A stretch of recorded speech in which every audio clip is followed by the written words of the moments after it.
Hey guys, welcome to the six lecture of animal kingdom. इस lecture में हम बात करेंगे फाइलम एस्कलमेंथिस के बारे में। So let's begin.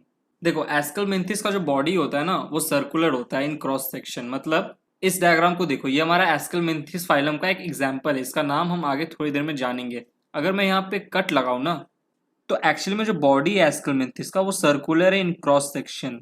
यही कारण है कि एस्कलमेंथिस को राउंड वर्म्स भी कहा जाता है, क्योंकि जो बॉडी होता है वो राउंड होता है, सर्कुलर होता है इन क्रॉस सेक्शन। एस्कलमेंथिस में भी फ्री लिविंग, टेरेस्ट्रियल, एक्वाटिक या पैरासिटिक।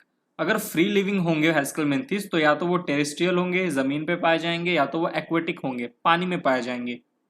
और अगर पैरासिटिक है तो होस्ट के बॉडी के अंदर में पाए जाते हैं, होस्ट के अंदर में रहते हैं और वहीं से न्यूट्रिएंट्स अब्जॉर्ब करते हैं और सरवाइव करते हैं।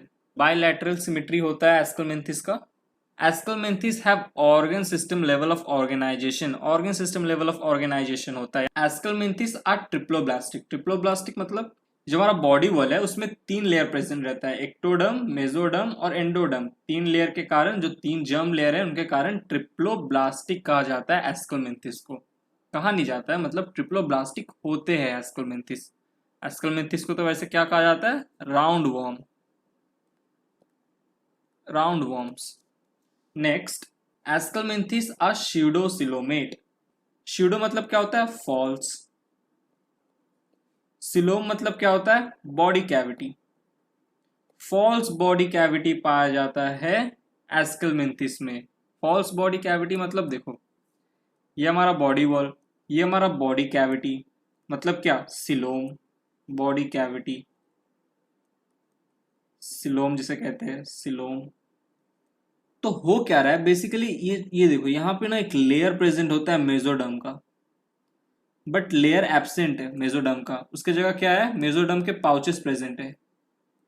मेसोडर्म लेयर जो होता है वो नहीं है, मेसोडर्म लेयर की जगह मेसोडर्म पाउचेस प्रेजेंट है। अगर मेसोडर्म लेयर प्रेजेंट होता तो हम ट्रू सिलोमेट कहते हैं उसे, मीन्स सिलोमेट कहते हैं उन्हें। लेकिन मेसोडर्म क्या है देखो, पाउचेस के फॉर्म में प्रेजेंट है। इसीलिए बॉडी कैविटी जो है वो फॉल्स बॉडी कैविटी है, मतलब फॉल्स सिलोम है। इसीलिए एस्कलमेंथिस क्या है? Pseudocoelomate, false coelomate. Moving on, aschelminthes में एलिमेंट्री कैनाल जो होता है वो कंप्लीट होता है with a well developed muscular pharynx. ये हमारा एस्कलमेंथिस का वही एग्जांपल। अगर मैं इस रीजन को जूम इन करूं ना एस्कलमेंथिस को, तो देखो, ये जो तुम देख रहे हो ना, इसे कहते हैं मस्कुलर फेरिंक्स। उसके नीचे देखो, यहाँ पे ये पूरा एलिमेंट्री कैनाल है, पूरा नीचे तक होता है। मैंने ड्रॉ नहीं किया पर तुम समझ जाना, ओके?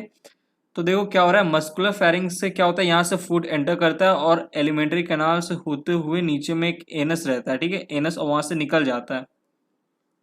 मतलब यहाँ पे एक एनस होगा जहां से फूड निकलेगा। तो 2 ओपनिंग है, एक जहां से फूड आ रहा है एलिमेंट्री कैनाल से होते हुए, डाइजेशन हो रहा है, पूरा इंटेस्टाइन में आते हुए डाइजेशन एडिशन सब हुआ, और फिर एनस से निकल गया।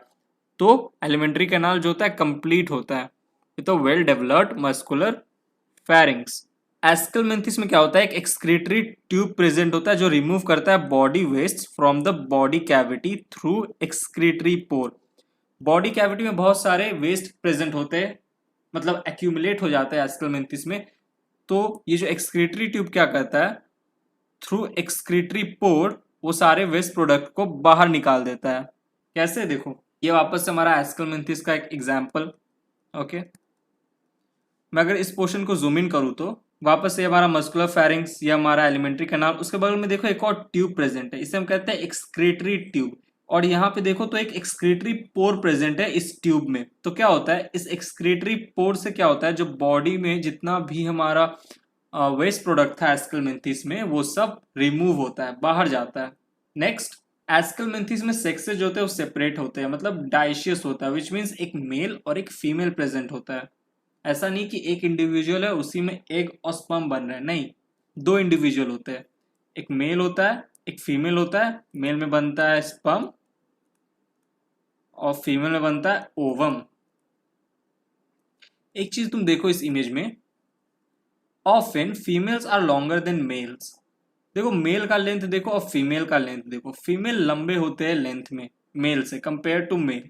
रिप्रोडक्शन की अगर हम बात करें एस्कलमेंथिस में, तो सेक्सुअल रिप्रोडक्शन होता है, मीन्स स्पर्म और ओवम फ्यूज करता है, तो फर्टिलाइजेशन होगा। फर्टिलाइजेशन इंटरनल होगा, बॉडी के अंदर में होता है, अगर बॉडी के बाहर में होता तो एक्सटर्नल होता, बट ऑर्गेनिज्म जो है हमारा, जो एनिमल है एस्केलमेंथिस का, उसके बॉडी के अंदर में ही फर्टिलाइजेशन हो रहा है, इंटरनल हो रहा है। अब देखो फर्टिलाइजेशन हो रहा है तो डेवलपमेंट भी होगा। क्या होगा, देखो स्पर्म जो था हमारा वो ओवम के साथ फ्यूज किया और फर्टिलाइजेशन हुआ, जिसके कारण जाइगोट बना। ये जाइगोट आगे जाके क्या एम्ब्रायो बना होगा। अब एम्ब्रायो का डेवलपमेंट हुआ होगा एडल्ट में, तो चलो डेवलपमेंट देखते कैसा होता है। डेवलपमेंट की अगर हम बात करें तो डेवलपमेंट डायरेक्ट और इनडायरेक्ट दोनों होता है। डायरेक्ट में क्या होता है गाइस, जो हमारा ये एम्ब्रायो था ना वो सीधा एडल्ट बन जाता है, बट इनडायरेक्ट डेवलपमेंट में क्या होता है, एम्ब्रायो था, एम्ब्रायो से लार्वा बनता है, लार्वा बनने के बाद एडल्ट बनता है। तो डेवलपमेंट याद रखना दो तरीके का होता है एस्केलमेंथिस में, डायरेक्ट और इनडायरेक्ट दोनों। मूविंग ऑन, अब बात करते हैं एस्केलमेंथिस के एग्जाम्पल्स की। 3 एग्जाम्पल्स आपको याद रखने हैं। एक जो हम तब से जिसके बारे में पढ़ रहे थे, एस्केरिस कहा जाता है इन्हें, राउंड वर्म भी कहा जाता है, कॉमन नेम राउंड वर्म है और जो साइंटिफिक नेम है हमारा वो एस्केरिस है। और बाकी के जो दो है वो है एनसाइलोस्टोमा जिसे हुकवर्म भी कहा जाता है, और तीसरा हुचेरिया जिसे फ्लेरिया वर्म भी कहा जाता है। इसे हुचेरिया पता नहीं कैसे प्रोनाउंस करते हैं, आप देख लेना। इनका कॉमन नेम है फिलेरिया। ओके, ये जो दोनों इमेज है ये मैंने विकिपीडिया से लिया है, ये मैंने ऐसे तुमको दिखाया है कि कैसा एक्चुअली में दिखता है हुचेरिया और एनसाइलोस्टोमा। बट ये जो इमेज है गाइज ये एनसीईआरटी का है, तो इसको थोड़ा ध्यान में रखना। ओके, एनसीईआरटी का इमेज है। तो यहाँ पे हमने एस्केलमेंथिस फाइलम कंप्लीट किया। नेक्स्ट लेक्चर में हम फाइलम एनेलिडा के बारे में पढ़ेंगे, एनेलिडा। तो गाइज यहीं पे हमारा लेक्चर खत्म होता है। अगर तुम्हें लेक्चर समझ में आया तो प्लीज चैनल को सब्सक्राइब करना, बेल आइकन दबाना, वीडियो को लाइक करना। नेक्स्ट लेक्चर मिलते हैं, bye, thank you, take care.